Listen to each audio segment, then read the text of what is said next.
There is so much, let's say, raw material. Get right out of the waste. It is everywhere.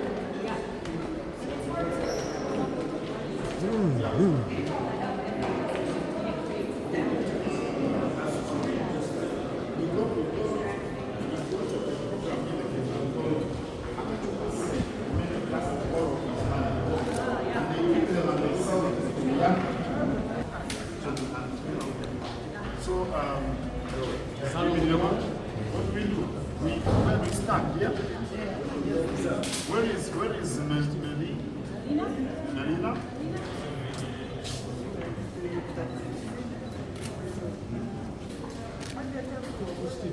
Melina, we're waiting for you.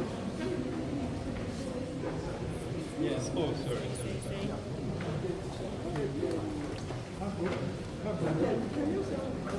Teddy. How do you pronounce your name?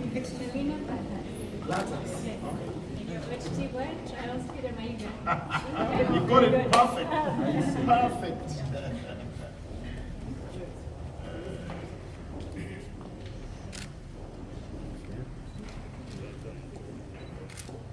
Smile. Give us a good smile. Even public square needs to smile. Where is Martin Barry?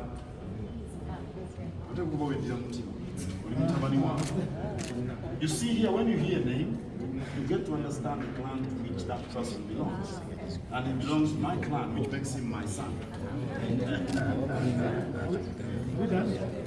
Okay. Didn't I cut on?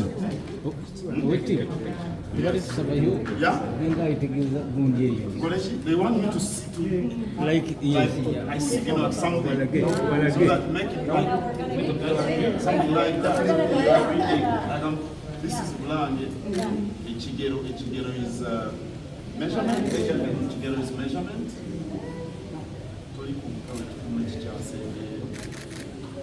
So it has been, the readings are 7 hours back, I think. There is one for 5 minutes. Where? Bulange. What's the time? Oh, noon exactly. As the temperature has raised, the movement of fluctuating matter also increases. When it's cool, the air quality improves. When it rains, the air quality also improves. But thank you for putting this in Uganda as well, because you want the message to reach as wide as possible. And it helps. Yes, it helps. This is good.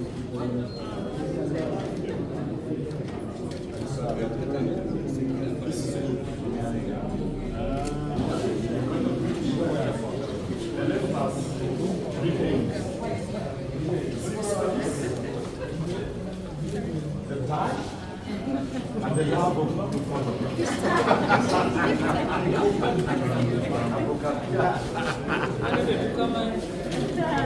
so that's what it is.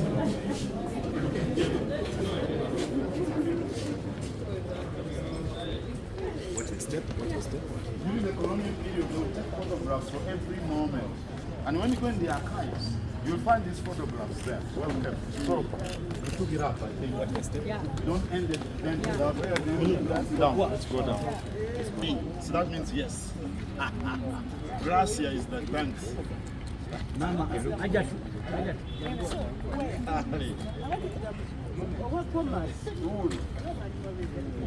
They want, because of the way you dressed, they want you to be on the 15th February 2026 is a milestone in the sphere of environment management in Uganda.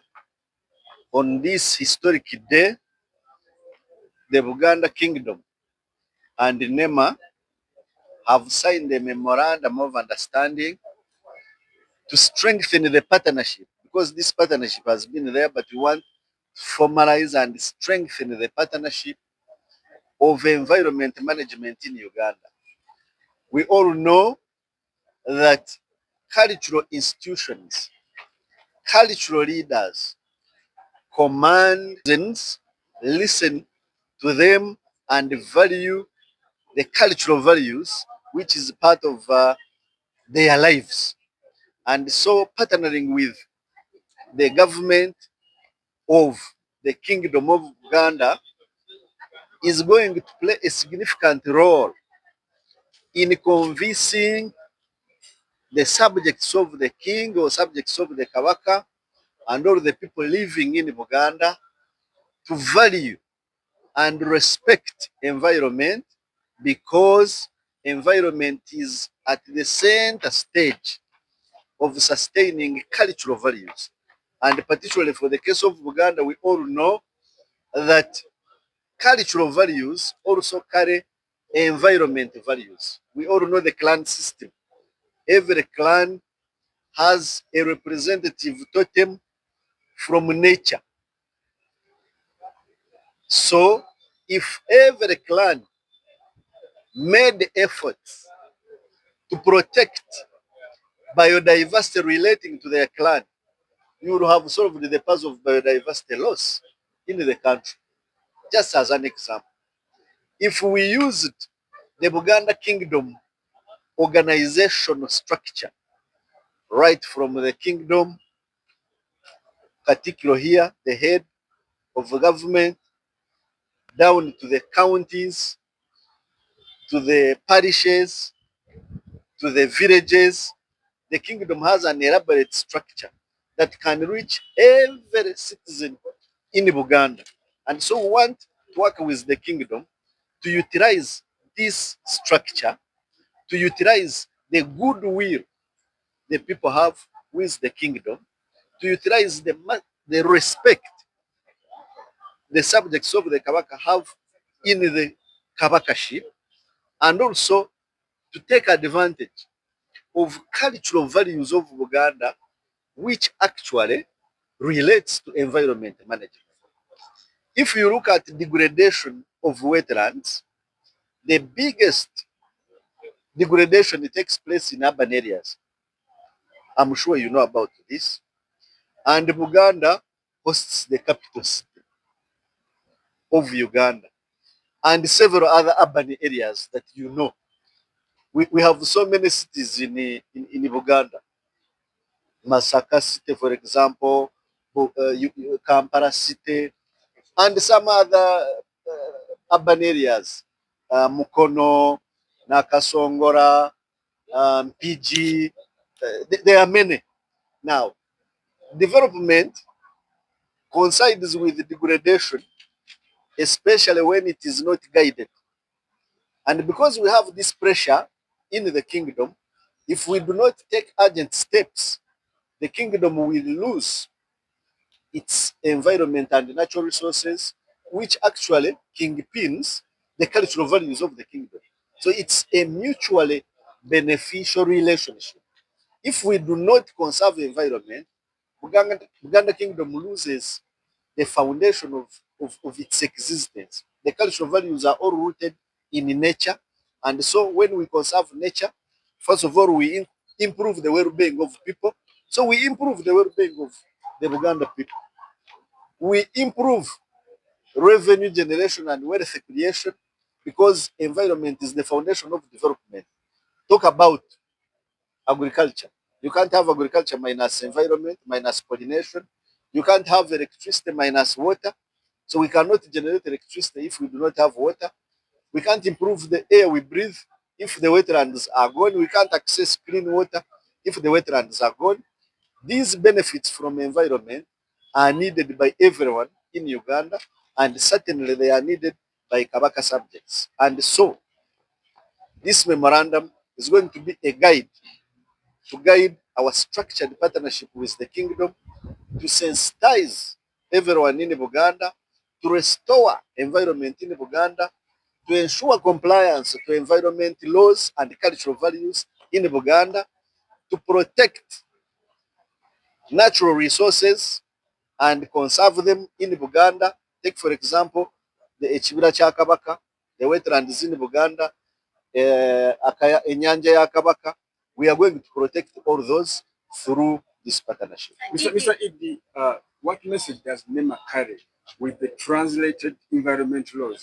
Because this seems to be the first of its kind in the country. Yes, NEMA believes that government alone cannot deliver sustainable environment management, it must be done with the people themselves. But for the people to do this, they must understand the values of the environment, they must understand what is at risk, what are the threats, they must understand the laws. And so we've taken steps to translate the laws relating to environment to local languages. And the Buganda language is one of the first languages that we have translated these laws into, so that a common person can understand what the law expects him or her to do to protect the environment for his or her own well-being. Because a clean environment means a healthy people, a developed nation. Is Uganda challenging government on air quality? Because it's the first institution to install this air quality equipment across the country. It is the first kingdom. It's the first cultural institution to have air quality monitors on its headquarters.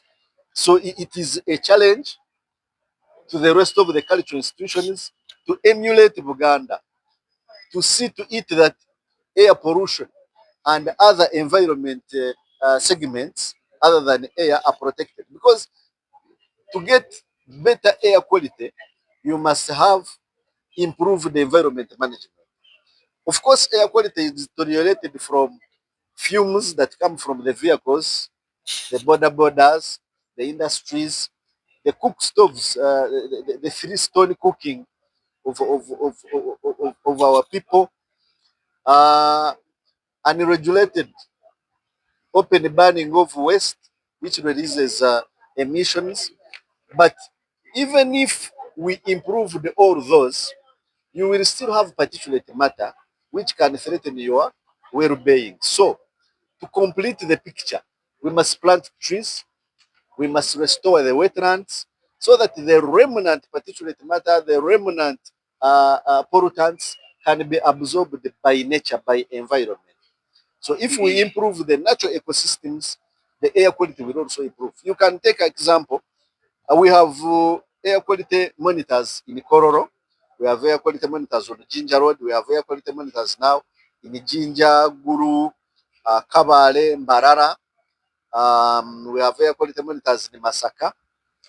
But the trend of readings show that where you have improved tree cover, the air quality is better. If you look at the air quality of Kororo, for example, you will find it better than the air quality of uh, Kawempe or Owino. We've also just seen here on the screen that the air quality of Busabara is green, if you've checked on the screen. Why?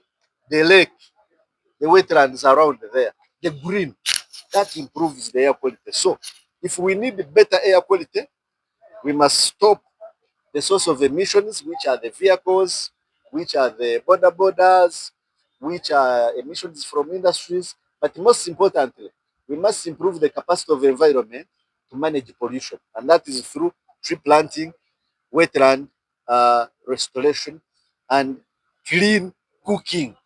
Clean cooking. You have talked about the urban being more affected and also being more dominated by Uganda. How much have you as NEMA saved in Uganda and how much has been left? Number two, now that you've signed a memorandum of understanding with Uganda, what do you have to talk about Mali? Mabira, let me start with your first question. We've been working with the Buganda Kingdom and the people of Uganda to manage environment in Uganda.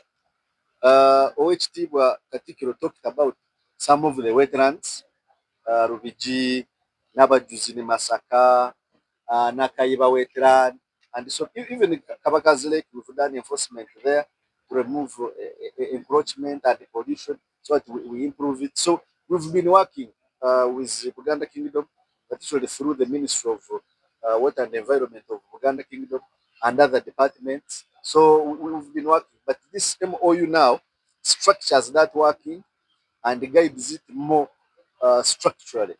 It will enable us to mobilize resources together from government and development partners so that we can promote implementation of environment management programs in the Buganda Kingdom.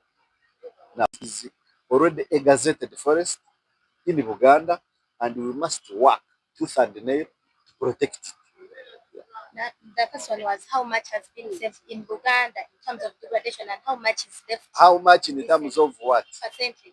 Percentage of wetlands, percentage of that's degradation, forestry, swamps, the people that are consuming the swamps. How much have you saved, particularly in Buganda, and how much is left to be saved?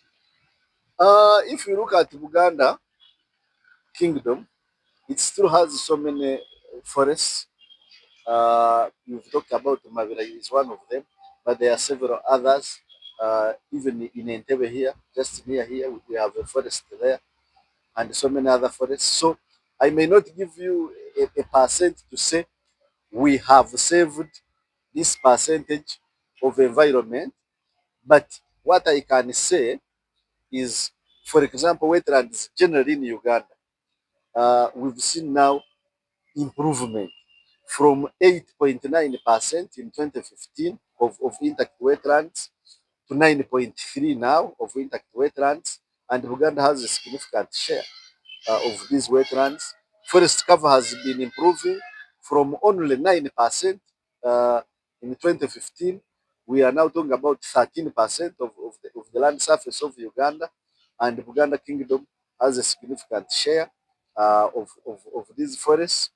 Air quality in Buganda, the reason why it is not good is because of the urbanization and industrialization. If you compare the air quality here, you will find it a bit low quality compared to what you will find deep in the rural areas. So the difference is because of urbanization and industrialization. That's why we must work together with Buganda Kingdom and the central government to ensure that as we advance urbanization, because it's not going to stop, as we advance industrialization, because it's not going to stop, we must do so sustainably through tree planting, through preserving natural ecosystems, so that we can get both development but minus destroying our own environment. Mukono ku ndagaano ey'omukago ogw'okukwatira awamu n'Obwakabaka bwa Buganda nga bukwatidde wamu ne gavumenti eya wakati nga tuyitira mu kitongole ekitwala ebyobutonde mu Uganda ekya NEMA, nga tugenda kukolera wamu n'Obwakabaka bwa Buganda okulaba nti ebyobutonde mu Uganda nga tutandikira mu Buganda bisosoowazibwa. Tugenda kukwatira wamu okusomesa abantu okukwata bulungi ebyobutonde. Tugenda kukwatira wamu okulaba nti tukwasisa amateeka abo abamenya amateeka g'ebyobutonde, era tugenda kukwatira wamu ne gavumenti ya Ssaabasajja nga tuyitira mu bitongole bya gavumenti ya Ssaabasajja okutuuka eri abantu tubasomese, tukwatire wamu nabo okulaba nti Ssaabasajja Kabaka wange tugende ku screen wali wansi, tugenda okufuna ekifaananyi.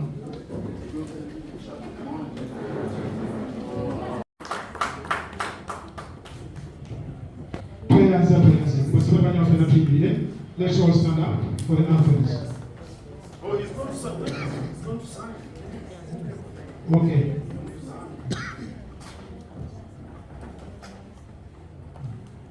Aircom, can you come over and also countersign? Head of delegation, Aircom.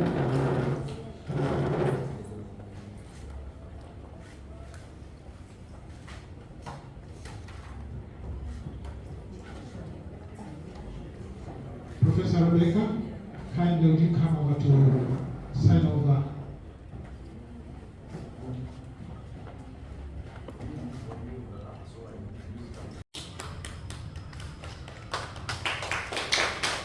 Katikkiro agenda ku kipande ekya mpewo ebibulamu ateekeko omukono